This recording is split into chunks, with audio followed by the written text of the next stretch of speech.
On peut craindre Dieu et être manipulé. Oui, sort de l'ignorance in the name of Jesus. On peut craindre Dieu. Mais si on ne comprend pas certaines clés spirituelles, on va finir comme ce prophète. Non seulement il craint Dieu, il est prophète.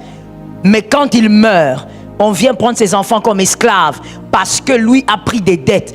Pourquoi de sa vie il vivait qu'avec des dettes? Il avait des besoins, mais il n'avait pas de l'argent pour subvenir à ses besoins. Il est entré dans le couloir des dettes. On t'impose la disette au point de t'endetter, de quémander. On te pousse à la mendicité. On peut aider, mais on ne peut pas vivre dedans. Si ce sont tes habitudes, Dieu te parle pour que tu sortes de là. C'est pas pour que tu me regardes comme ça, comme quelqu'un qui est intimidé. Tu n'as pas à me regarder comme ça. Si tu sens que c'est toi, c'est même bien. Dieu te parle parce que tu dois sortir de là à la fin de ce culte. Comment on peut prendre les enfants d'un prophète comme des esclaves? Il a servi Dieu. Pourquoi? Mais parce que le titre ne suffit pas. Il faut connaître le code de la victoire. Lorsque tu vois le mal arriver, tu dois dire ce mal doit s'arrêter ici. Ça ne dépasse pas cette ligne. Il est écrit, on ne déplace pas les bornes qu'ont fixées les anciens. Il y a des choses qui ne doivent jamais dépasser leurs limites. Quand tu sens qu'on t'aide aujourd'hui, on t'aide demain, on t'aide après le 3e jour, tu dis non, ça suffit. C'est la 4e fois qu'on m'aide. Maintenant, ça doit changer. Tu dois chercher le Dieu qui t'a donné le titre de prophète. Tu es prophète, c'est parce que Dieu t'a appelé. Comment le Dieu qui t'a appelé va te laisser en train de quémander à gauche, à droite? Sors de là. Sinon, tes enfants vont se retrouver esclaves. Ici, on est venu chercher les enfants physiquement par le créancier. Mais écoute ce mystère. Il te prêtera et tu ne lui prêteras pas. Il sera la tête et tu seras. Il te prêtera qui? Celui que Dieu choisit. L'élu de Dieu. Tu ne peux pas, si c'est toi l'élu de Dieu, tu ne peux pas être dans les dettes. Tu ne peux pas être dans les dettes. Je sais que tel que tu es assise là, tu as une dette. Mais c'est pour ça que Dieu te parle. Parce qu'il y a un mystère dans la vie, l'accoutumance aux dettes. Le mystère est de 2 Rois 4:1 qu'on a expliqué. C'est-à-dire, celui qui te donne son argent pour un remboursement, il a de l'autorité sur toi. Autrefois, les enfants étaient esclaves physiquement. Aujourd'hui, ils les seront spirituellement. Parce que quand quelqu'un vient, tu dis, donne-moi $5 s'il te plaît, je veux rembourser. Il te donne. Il a le pouvoir, pendant que toi tu parles, de dire que son aîné dépende de moi. Il a le pouvoir de libérer une parole sur tes enfants, mon frère. Toi, tu rentres à la maison, tu te dis, ah, il m'a aidé, je vais acheter, je ne sais pas quoi. Des fois, d'ailleurs, c'est quelque chose qui n'est même pas essentiel. Mais tu préfères quand même aller prendre de l'argent. Si seulement tu savais que par cette manière de vivre, on crée des esclaves. Par cette manière de vivre, on fait de tes fils des esclaves, de tes filles des esclaves. Il est capable de déclarer, de dire que sa fille ne soit jamais en paix. Mon frère, ça va t'atteindre parce que tu as bouffé son argent. Donc, le principe reste le même qu'il y a eu en un roi. Autrefois, on vient chercher les enfants esclaves. Aujourd'hui, vos enfants sont esclaves, mais dans vos maisons. Il y a déjà une parole bizarre qui plane sur tes enfants parce que toi, tu vis avec des dettes. Le Dieu qui t'a donné la vie, c'est le Dieu qui peut te faire vivre sans dette. Tu crées des esclaves. Les enfants qui n'ont rien fait. Ils vont se balader, ils ne comprennent pas. Ils étudient, mais ils ne réussissent pas. Parce que quelqu'un de aigri, à qui t'avait donné son argent, regarde qui dit tous ces enfants-là ne réussiront pas. Ta fille ne fait qu'échouer. On ne sait pas. Peut-être que ça s'est passé aussi comme ça. Voilà pourquoi il est important. Oh, I like it. L'écriture le dit d'ailleurs. Il est important de vivre et que tu ne doives à personne. Dans la vie, il est important de vivre comme ça. Là où tu te tiens debout, personne ne peut dire elle a ma dette. Il a ma dette. Il faut vivre comme ça. Si tu vas dormir affamé, ton Dieu, qu'il te voie dormir affamé. Vaut mieux laisser ta fille qu'elle rate une année d'études parce que tu manques. Au lieu d'aller prendre de l'argent, tu payes les études et celui qui a donné maudit ta fille. Qu'est-ce que tu as fait? Rien. Tu tournes en rond. Ainsi, vous verrez qu'il y a des parents qui disent, je me bats beaucoup, mais pourquoi je n'ai pas la paix? Pourquoi mes enfants ne sont pas en paix? Mais je me bats. Tu te bats mal. Bats-toi selon les principes. Si Dieu ne te donne pas, reste. Si Dieu te refuse quelque chose, reste là. S'il n'y a pas de transport, commence à marcher, chante. Tu vas arriver. Tu vas arriver. Tu ne mourras pas en chemin. Toi, tu as déjà vu quelqu'un mourir parce qu'il est rentré à pied. Come on, what is wrong? Marche, chante les versets bibliques. Tu les récites, tu pars. Ce qui te fait souffrir, c'est que tu as l'impression que ta vie n'est pas comme ce qu'elle doit être. Écoute mon frère, si ta vie n'est pas comme la vie que tu dois avoir, mais regarde à Dieu. C'est lui qui donne la vie. Il donne et il la retire. Tu sens qu'il y a quelque chose qui manque. Let me tell you. Surtout les parents. Apprenez d'ailleurs à vos enfants de vivre avec ce que vous avez. Si tu apprends à l'enfant la mendicité, il sera plus mendiant que toi. Il va commencer à aller demander même là où on ne demande pas. Parce qu'un jour, toi, tu lui as appris que comme on n'a pas comme ça, va un peu chez tante Rosie. Et puis tu vas chez oncle Bernard. Et puis tu vas encore chez tante Neftali. C'est l'enfant qui entre dans les maisons pour commencer à demander et pour que la maison mange. C'est anormal. Sors de là et sors tes enfants de l'esclavage. Sors tes enfants de l'esclavage. Nous étions en train de présenter les 12 éléments irréfutables qui révèlent que la sorcellerie a commencé à agir par la puissance de l'envoûtement. Que Dieu vous donne la victoire. Et que l'envoûtement soit dévoilé au nom de Jésus. Le 5e élément, c'était la haine. Tous les carnets, j'espère, sont bien sortis et sont bien apprêtés pour noter. Ainsi que les Bibles. La haine, c'était le 5e élément irréfutable. Tu ne peux pas négocier avec ça en disant c'est peut-être Dieu, ça ne peut pas être Dieu. Dieu ne sépare pas les frères. Merci pour cet amen, parce que c'est curatif aussi. Les amens de ce culte de Daniel sont les amens curatifs. Ça te permet de sortir de quelque chose. Surtout, sortir d'une ignorance. Arrêtez de croire que tu n'es pas concerné. C'est important d'être libéré de ce genre de choses. Je disais qu'on va finir ça ce soir-là, dans quelques minutes. On doit finir. On va finir les éléments qui restent. Et donc, tu dois être bien rapide. Parce que demain, par la grâce de Dieu, nous allons parler de la 2e alliance qui brise les familles. Parce que jusque-là, nous sommes qu'à la première qui est la sorcellerie. Et demain, par la grâce de Dieu, on parlera d'une alliance qu'on retrouve dans la majorité des familles qui brise et qui détruit les familles. Donc nous devons finir les éléments sorcellériques. Nous sommes au 40e maintenant. Le 6e. On va au 6e et on termine les 12. 6e. Avec rapidité. La chute des gloires. Selon Genèse 3.1. La chute des gloires. Au pluriel. Selon Genèse 3.1. Donnez-moi quelqu'un de rapide à la régie.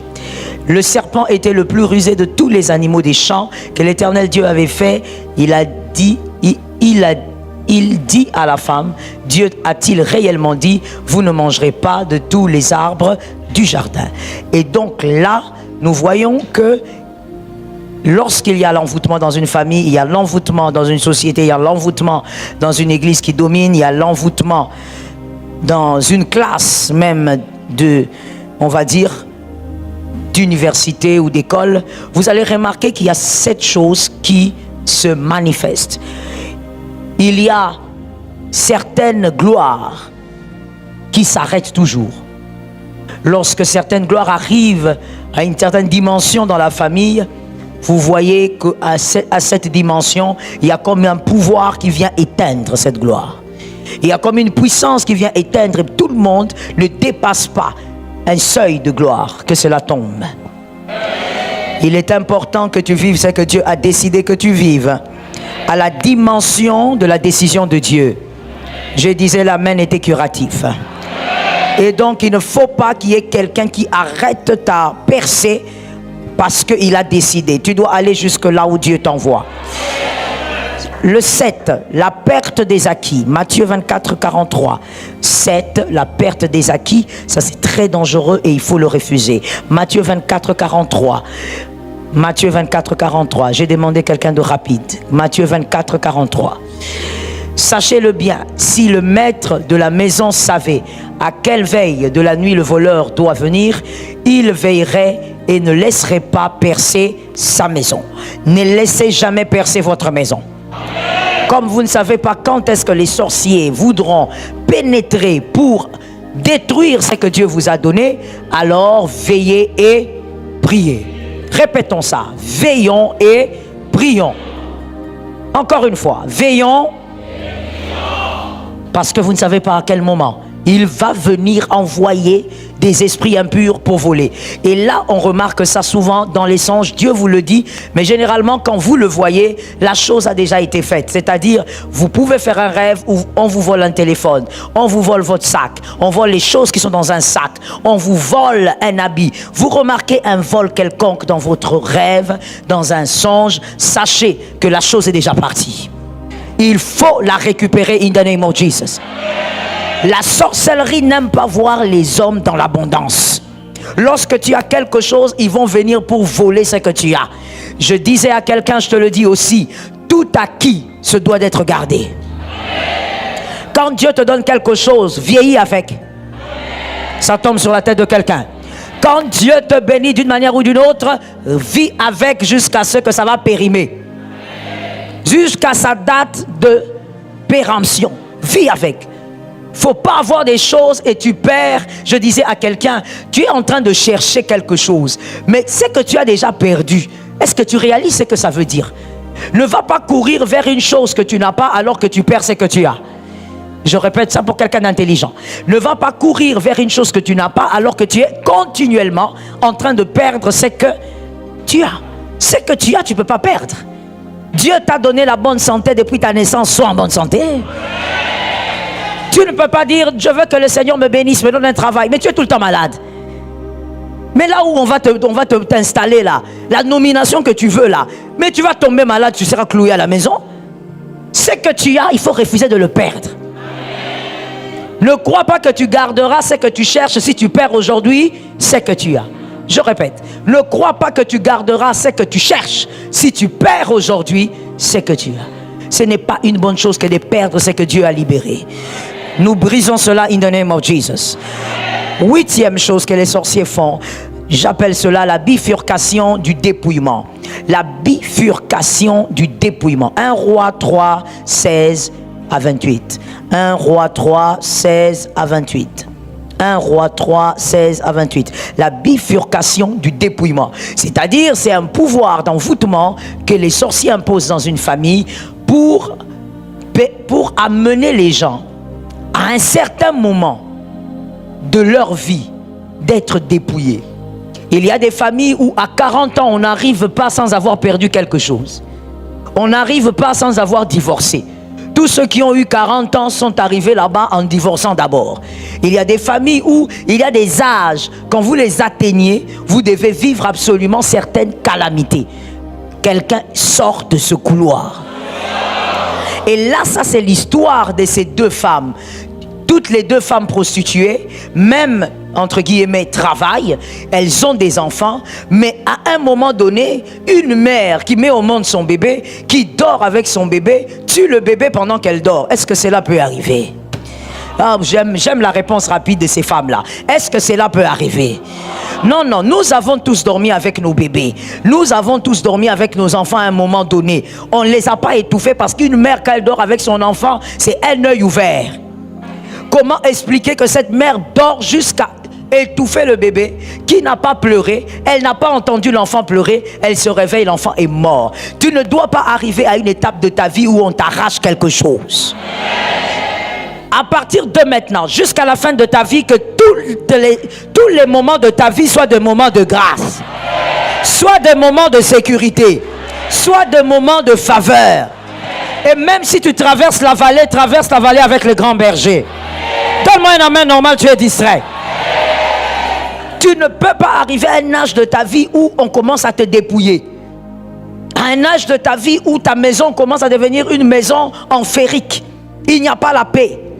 Tout va bien seulement à une bifurcation. Quand tu arrives là, tout le monde qui arrive à ces moments-là, à cet âge-là, commence à avoir des problèmes. Aujourd'hui que tu es là, tu es calme dans ton coin, tu prends ton taxi, ta moto, tu es calme. Le jour où tu achètes une voiture, ça devient tout un problème. Tous les malheurs du monde commencent à tomber sur toi.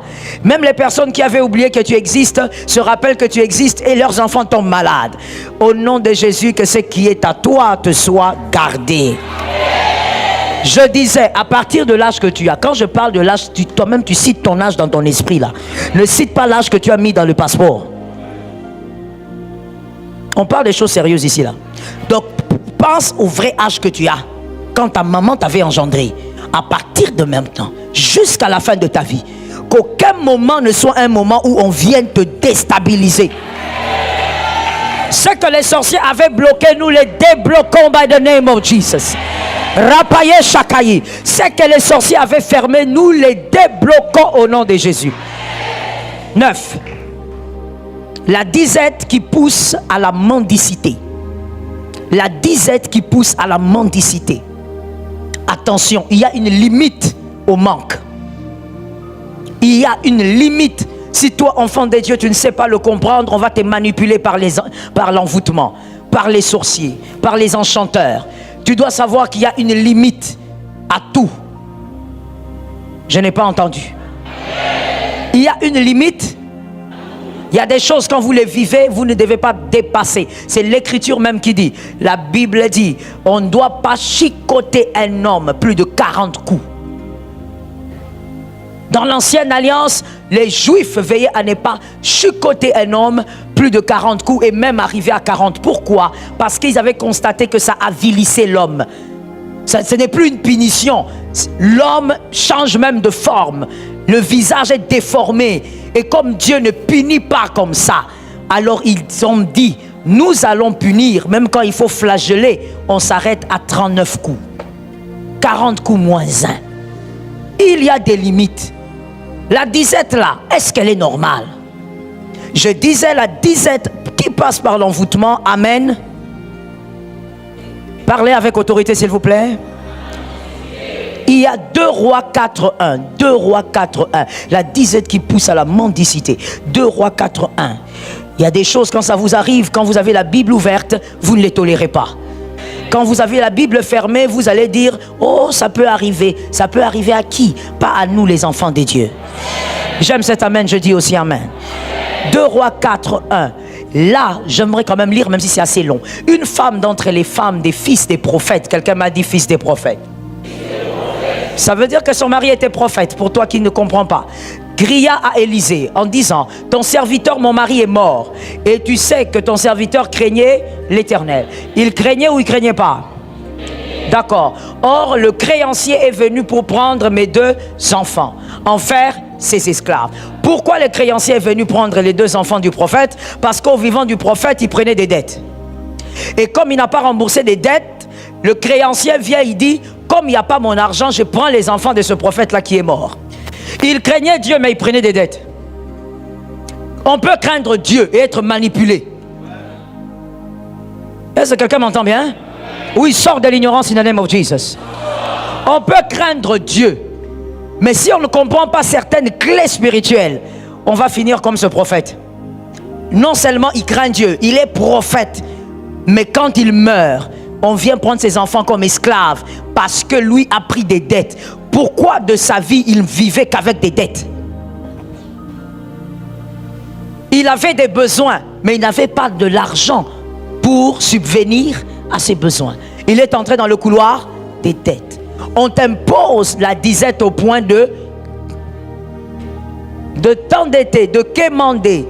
On te pousse à la mendicité. On peut aider, mais on ne peut pas vivre dedans.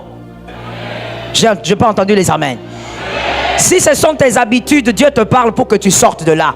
C'est pas pour que tu me regardes comme ça, comme quelqu'un qui est intimidé. Tu n'as pas à me regarder comme ça. Si tu sens que c'est toi, c'est même bien. Dieu te parle parce que tu dois sortir de là à la fin de ce culte. Comment on peut prendre les enfants d'un prophète comme des esclaves? Il a servi Dieu. Pourquoi? Mais parce que le titre ne suffit pas. Il faut connaître le code de la victoire.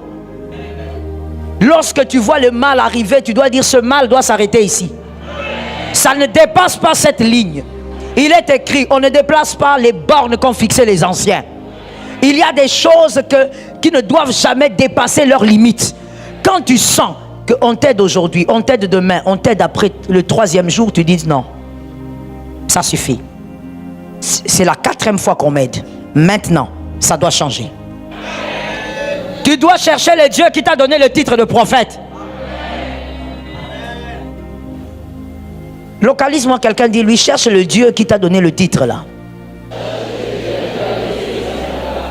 Tu es prophète, c'est parce que Dieu t'a appelé. Comment le Dieu qui t'a appelé va te laisser en train de quémander à gauche, à droite? Sors de là. Sinon tes enfants vont se retrouver esclaves. Ici, on est venu chercher les enfants physiquement par le créancier. Mais écoute ce mystère. C'est pourquoi d'ailleurs l'Écriture dit, lisons l'Écriture.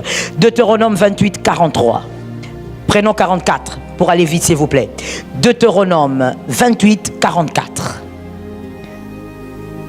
Il te prêtera et tu ne lui prêteras pas. Il sera la tête et tu seras. Il te prêtera. Qui? Celui que Dieu choisit. L'élu de Dieu. Tu ne peux pas, si c'est toi l'élu de Dieu, tu ne peux pas être dans les dettes. Il y a un grand problème. Hein? Tu ne peux pas être dans les dettes. Je sais que tel que tu es assise là, tu as une dette. Mais c'est pour ça que Dieu te parle. Parce qu'il y a un mystère dans la vie, l'accoutumance aux dettes. Le mystère est de 2 Rois 4, 1 qu'on a expliqué. C'est-à-dire, celui qui te donne son argent pour un remboursement, il a de l'autorité sur toi. Autrefois, les enfants étaient esclaves physiquement. Aujourd'hui, ils les seront spirituellement. Parce que quand quelqu'un vient, tu dis, donne-moi $5 s'il te plaît, je veux rembourser. Il te donne. Il a le pouvoir, pendant que toi tu parles là, de dire que son aîné dépende de moi. Il a le pouvoir de libérer une parole sur tes enfants, mon frère. Toi, tu rentres à la maison, tu te dis, ah, il m'a aidé, je vais acheter, je ne sais pas quoi. Des fois, d'ailleurs, c'est quelque chose qui n'est même pas essentiel.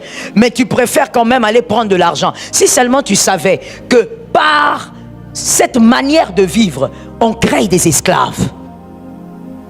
Par cette manière de vivre, on fait de tes fils des esclaves, de tes filles des esclaves. Il est capable de déclarer, de dire que sa fille ne soit jamais en paix. Mon frère, ça va t'atteindre parce que tu as bouffé son argent. Donc, le principe reste le même qu'il y a eu en un roi. Autrefois, on vient chercher les enfants esclaves. Aujourd'hui, vos enfants sont esclaves, mais dans vos maisons. Il y a déjà une parole bizarre qui plane sur tes enfants parce que toi, tu vis avec des dettes. Le Dieu qui t'a donné la vie, c'est le Dieu qui peut te faire vivre sans dette. Je n'ai pas entendu. Dis à un frère, on dit Amen. Dis à quelqu'un, on dit Amen. Voilà. Je sais que tu es habitué de vivre dans les dettes, mais il faut parler. Parce que Dieu est en train de te délivrer. Tu crées des esclaves. Les enfants qui n'ont rien fait. Ils vont se balader, ils ne comprennent pas. Ils étudient, mais ils ne réussissent pas. Parce que quelqu'un de aigri, à qui t'avait donné son argent, regarde qui dit, tous ces enfants-là ne réussiront pas. Ta fille ne fait qu'échouer. On ne sait pas. Peut-être que ça s'est passé aussi comme ça. Voilà pourquoi il est important. Oh, I like it. L'Écriture le dit d'ailleurs. Il est important de vivre et que tu ne doives à personne. Dans la vie, il est important de vivre comme ça. Là où tu te tiens debout, personne ne peut dire, elle a ma dette. Il a ma dette. Il faut vivre comme ça. Si tu vas dormir affamé, ton Dieu, qu'il te voie dormir affamé. Donne un autre amen normal. Vaut mieux laisser ta fille qu'elle rate une année d'études parce que tu manques. Au lieu d'aller prendre de l'argent, tu payes les études et celui qui a donné maudit ta fille. Qu'est-ce que tu as fait? Rien. Tu tournes en rond. Ainsi vous verrez qu'il y a des parents qui disent: je me bats beaucoup, mais pourquoi je n'ai pas la paix? Pourquoi mes enfants ne sont pas en paix? Mais je me bats. Tu te bats mal. Bats-toi selon les principes. Que quelqu'un dise à un autre: apprends à te contenter de ce que tu as. Si Dieu ne te donne pas, reste. Si Dieu te refuse quelque chose, reste là. S'il n'y a pas de transport, commence à marcher, chante. Tu vas arriver. Tu vas arriver. Tu ne mourras pas en chemin. Toi, tu as déjà vu quelqu'un mourir parce qu'il est rentré à pied. Come on, what is wrong? Marche, chante les versets bibliques. Tu les récites, tu pars. Ce qui te fait souffrir, c'est que tu as l'impression que ta vie n'est pas comme ce qu'elle doit être. Écoute mon frère, si ta vie n'est pas comme la vie que tu dois avoir, mais regarde à Dieu. C'est lui qui donne la vie. Il donne et il la retire. Tu sens qu'il y a quelque chose qui manque. Let me tell you. Surtout les parents. Apprenez d'ailleurs à vos enfants de vivre avec ce que vous avez. Si tu apprends à l'enfant la mendicité, il sera plus mendiant que toi. Il va commencer à aller demander même là où on ne demande pas. Parce qu'un jour, toi, tu lui as appris que comme on n'a pas comme ça, va un peu chez tante Rosie. Et puis tu vas chez oncle Bernard. Et puis tu vas encore chez tante Neftali. C'est l'enfant qui entre dans les maisons pour commencer à demander et pour que la maison mange. C'est anormal. Sors de là et sors tes enfants de l'esclavage.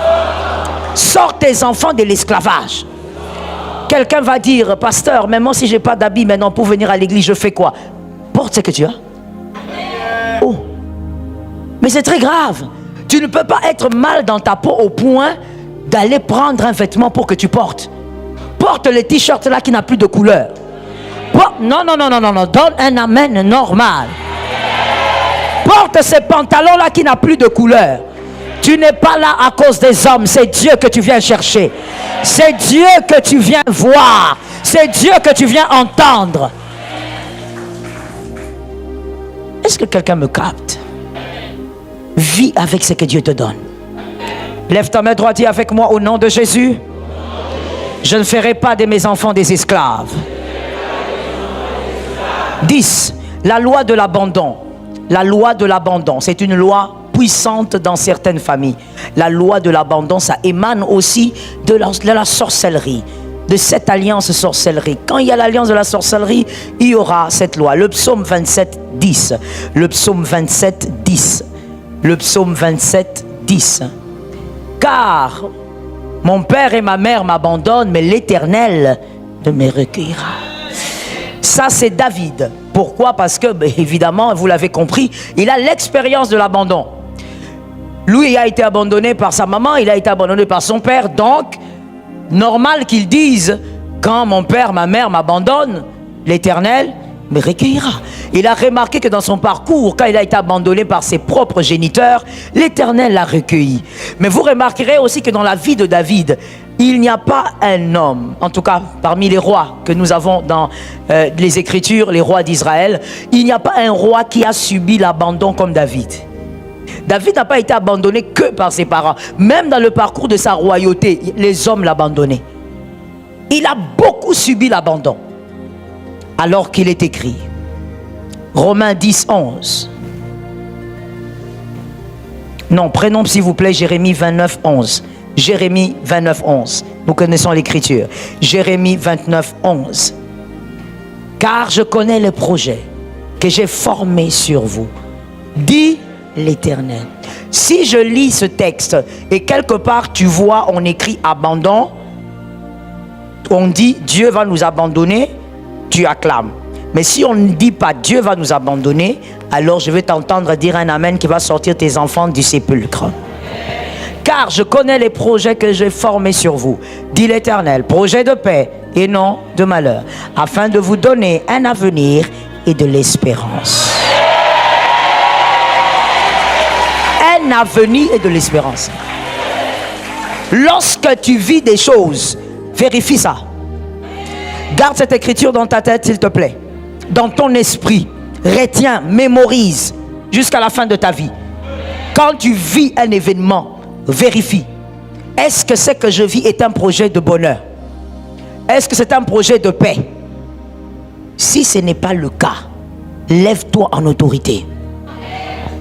L'abandon n'est pas un projet de paix. Il y a des gens qui vivent ce pouvoir d'envoûtement. On t'abandonne partout. Alors que tu es quelqu'un de bien. Quand tu arrives à un endroit, à un moment on t'aime et puis on te jette. Des fois même, on t'utilise, ensuite on te jette. Tu ne dois pas normaliser ça. Dieu n'abandonne pas. Et Dieu ne veut pas que tu sois abandonné. Cette écriture m'a beaucoup fortifié lorsque j'avais donné ma vie à Jésus à 15 ans. Cette écriture dit: une mère peut-elle abandonner l'enfant qu'elle allait, même lorsqu'elle aura abandonné? Moi, l'Éternel, je ne t'abandonnerai pas, je ne te délaisserai pas. L'abandon ne vient pas de Dieu. Quand tu es quelque part, tu remarques que toi, on te jette toujours. Arrête-toi. Commence maintenant à localiser les réseaux sorcellériques et déstabilise ces réseaux. Au nom puissant de Jésus. Est-ce que tu me captes? Ne normalise pas ça. Surtout dans le domaine du travail. On te reçoit bien, tu travailles bien, mais c'est jamais toi qu'on célèbre. C'est comme si tes résultats tombent sur la tête de quelqu'un d'autre. C'est comme si tes efforts vont germer ailleurs. Il faut renverser cet autel. Il faut renverser cet envoûtement. Au nom de Jésus, que l'abandon se détache de toi. Là où tu iras, qu'on te reçoive. Là où tu iras, qu'on t'accueille. Là où tu iras, que tu sois bien traité. Le Christ lui-même dit, oh Lord, quand je pense à ça, je peux envoyer le fire maintenant. Le Christ lui-même, notre Seigneur et Sauveur, il dit à ses disciples: quand vous irez aller annoncer l'évangile, si vous entrez dans une maison, on refuse de vous recevoir, sortez. Et selon le rite juif, parce que c'est pas à nous de le faire, ça c'était un rituel juif, c'est lié à leur coutume. Il dit: quand vous sortez, poussiétez vos pieds, en signe que cette maison nous a vomi, nous aussi nous la vomissons. C'est pas un disciple, c'est Jésus qui dit: voici comment vous allez traiter les personnes qui ne vont pas bien vous recevoir. Ce n'est pas normal de normaliser l'abandon. Ainsi, à un certain âge, permettez-moi de dire ceci, c'est très délicat, mais je dois le dire. À un certain âge, lorsque vous avez fait vos enfants et que malheureusement le père a été un démissionnaire, à un certain âge des enfants, selon leur intelligence, il faut prier avec eux et leur dire: votre père nous avait abandonnés, mais vous n'abandonnerez aucun de vos enfants. Vous n'abandonnerez aucun. Il faut être responsable, madame. Il faut être responsable. Aidez-nous, s'il vous plaît. Nous qui, les hommes de Dieu, aidez-nous à faire le travail plus facilement. Il y a des moments, vous gardez des choses qu'on ne garde pas. À un certain âge, il faut dire à l'enfant: mais ne mens pas non plus. Madame, ne mens pas. Si c'est toi qui l'avais abandonné parce que tu étais allé vers quelqu'un d'autre, ne mens pas. Mais si vraiment son père l'avait abandonné cette fille, ce garçon, il avait renié la grossesse. C'est important qu'à un certain âge, l'enfant sache et qu'on prie pour cet enfant. Parce que cet esprit est attaché à l'enfant. Il risque d'être abandonné partout où il ira. Il risque d'être rejeté partout où il ira.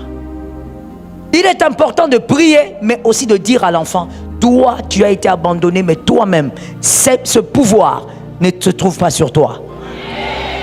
Cet amen n'est pas normal. Vous savez, normalement, il faut dire un amen afin d'être libéré. Correct. 11. La piste de la honte. La piste de la honte, c'est comme ça que je l'appelle. La piste de la honte. Romains 10, 11. Romains 10, 11. Romains 10, 11. La piste de la honte. Quiconque croit en lui ne sera point confus. Quiconque croit en lui ne sera point confus. Il y a l'envoûtement qui est créé par les sorciers, qui impose aussi dans la famille ce genre de choses. C'est-à-dire que vous êtes en train de vivre une vie de honte. Non. La vallée est un passage. On ne vit pas dedans. On ne construit pas une maison dans la vallée. Non, je ne suis pas en train de parler de vallée qu'il y a derrière, je ne sais pas, votre maison. Je parle de la vallée de Psaume 23. On ne construit pas une maison dans la vallée. Il n'y a rien à faire là-bas. On ne cherche même pas des amis dans la vallée. Il n'y a pas de connaissances à faire dans la vallée. Lorsqu'on traverse la honte, on traverse. On traverse, on ne reste même pas debout. Même pas une minute. Alors vous qui vivez dans la honte dans des familles, sortez de là. Des hontes qui s'attachent à vous. Quand on te regarde, on t'a même donné un nom.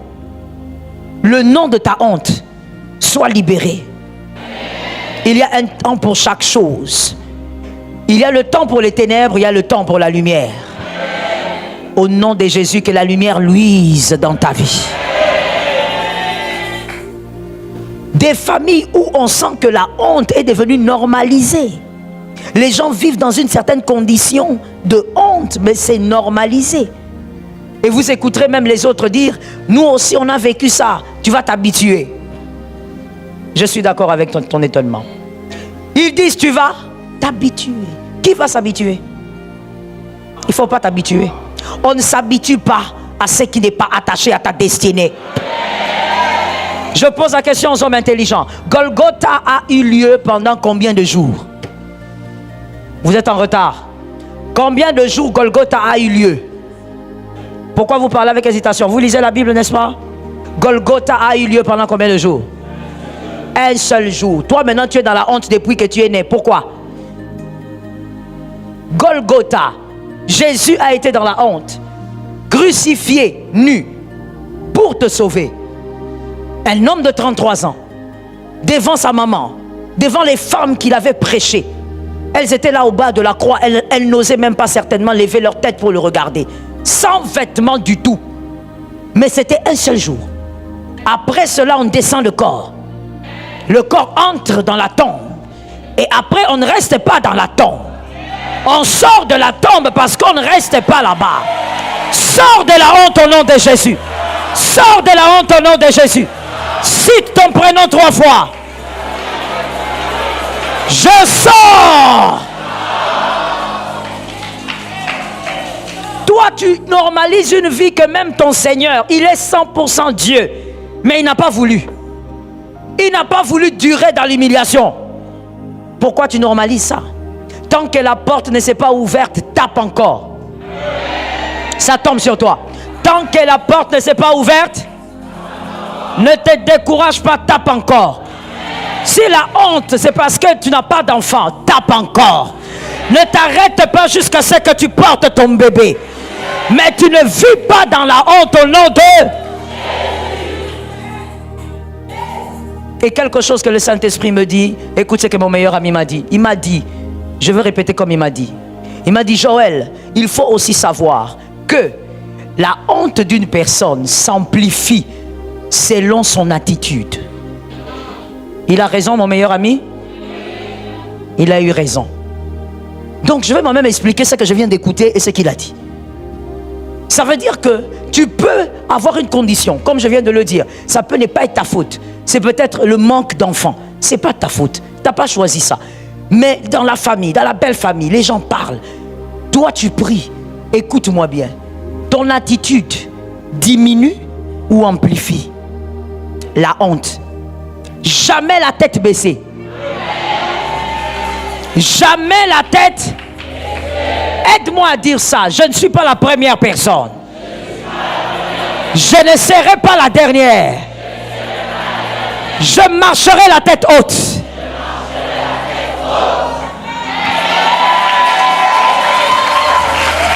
Non, mais toi, tu es là. Seulement, ça, ce sont les belles sœurs aigries.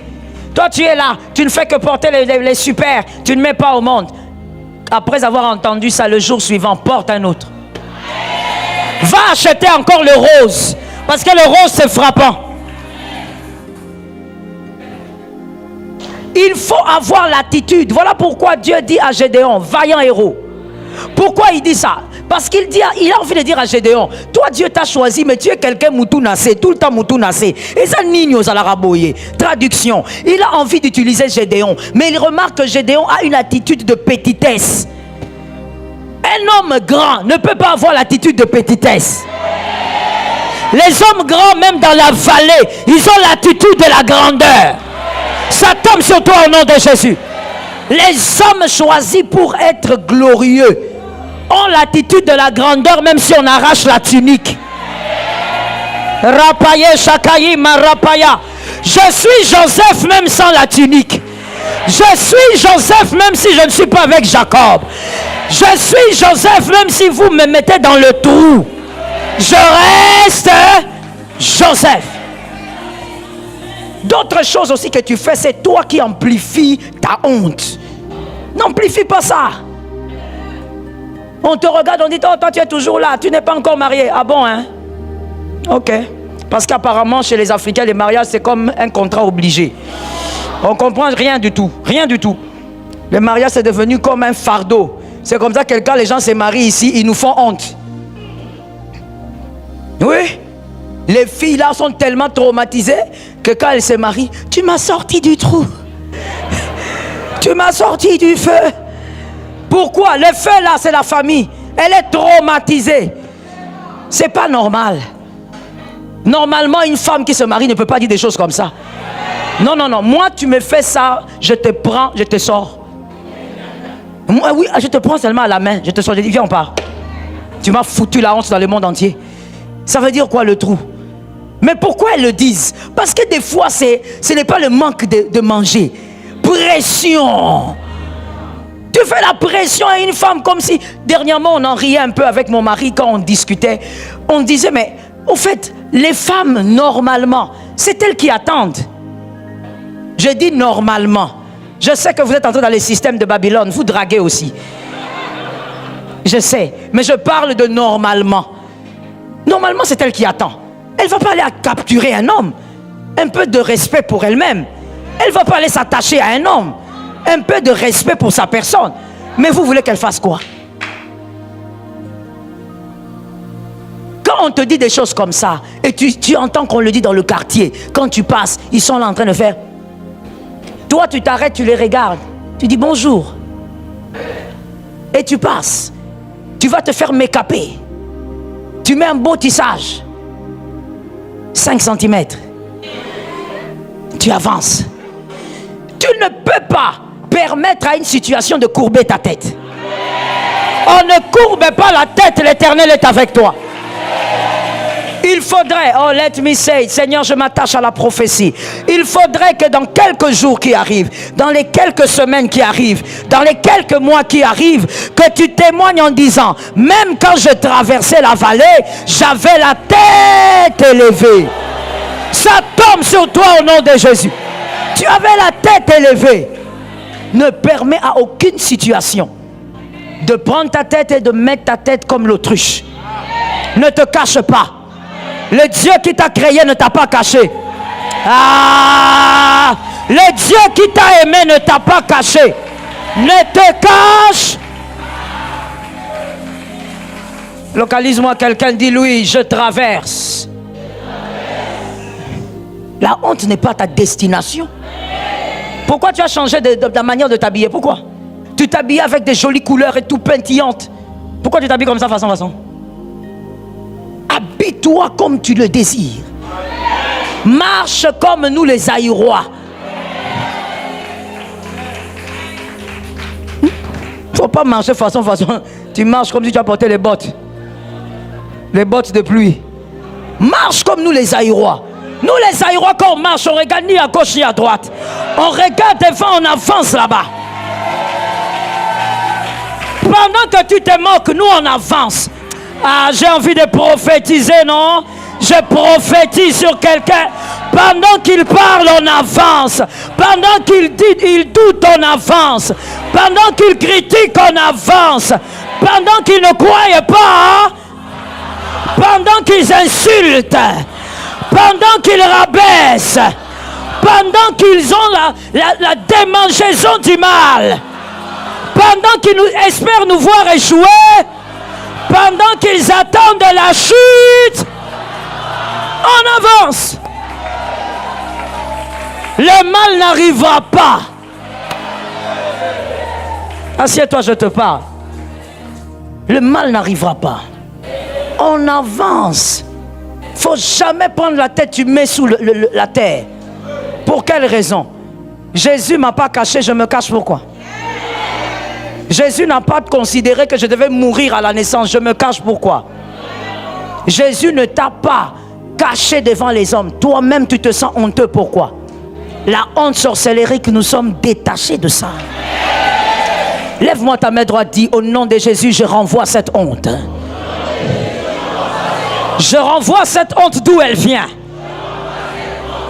Au nom puissant. Thank you, Lord. 12e élément. Je l'ai appelé la croix sur l'honorabilité. La croix sur l'honorabilité. La croix sur l'honorabilité. Ésaïe 52, 13. Ésaïe 52, 13. Que personne ne mette des limites sur la sphère de ton honneur.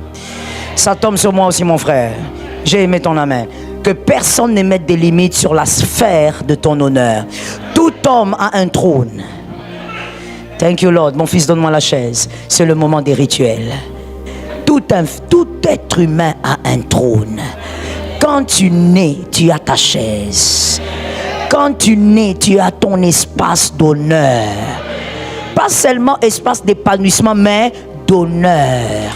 Quand tu arrives sur terre, tu es un astre qui doit être honoré. Le livre Intelligence des astres est arrivé. Vous avez déjà pris pour vous? Vous avez pris pour vous. Vous autres, vous n'avez pas pris pour vous. Vous attendez quoi? Que ça se termine pour me demander de faire. Je ne vais pas faire encore. Il faut prendre votre livre, un livre mystérieux.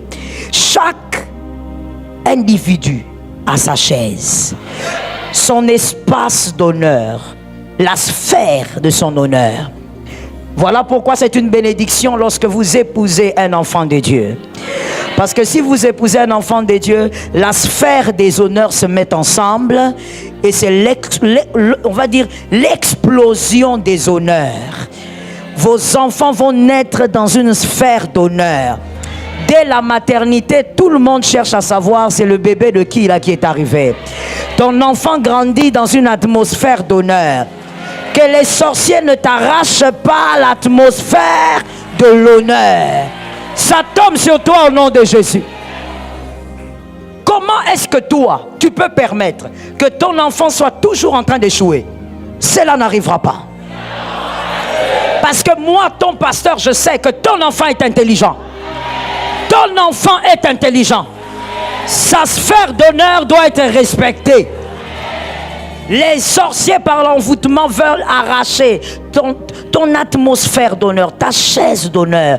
Que tu sois toujours en train de poursuivre quelque chose que tu n'atteins pas. Tu fais des efforts et ce sont des miettes que tu as. Ça doit s'arrêter. Tu fais des efforts, c'est dans les ténèbres que tu es. Ça doit s'arrêter. Tu fais des efforts, tu ramasses le sable, ça doit s'arrêter. Tu étudies, mais tu échoues, ça doit s'arrêter. Tu vas déposer les CV, personne ne t'appelle, ça doit. Ta sphère d'honneur doit être respectée. Là où tu dois être honoré au mois de juin, sois honoré in the name of Jesus. La chaise qui doit te recevoir pour t'honorer, que ça te reçoive en ce mois de juin au nom de Jésus. Mon voici J'aime, ça commence bien en fait. Hein? Voici. Alors moi aussi je dis voici. Ça tombe sur ceux qui sont dehors. Parce que ceux qui sont dedans ne savent pas s'attacher à la prophétie. Je dis voici. Voici. Mon serviteur. Qui est le serviteur de Dieu ici? Qui est le serviteur de Dieu ici? Mon serviteur prospérera. Il prospérera. Ah, tu ne seras pas dans la médiocrité. Les sorciers ont échoué. Tu ne seras pas dans la médiocrité. Au mois de juin, tu prospères. Au mois de juillet, tu es en retard. Au mois de juillet, au mois d'août, je déclare que tu prospères. Mais tu ne t'arrêtes pas. La chaise d'honneur, tu monteras. Tu monteras. Tu seras honoré dans la famille. Tu seras honoré en RDC. Tu seras honoré partout où tu iras. Je parle à un enfant de Dieu. Tu seras honoré. Tu monteras. Il fallait que Jésus s'arrête là. Il ne s'arrête pas là. Tu monteras. Il ne s'arrête pas là. L'honneur ne s'arrête toujours pas. Tu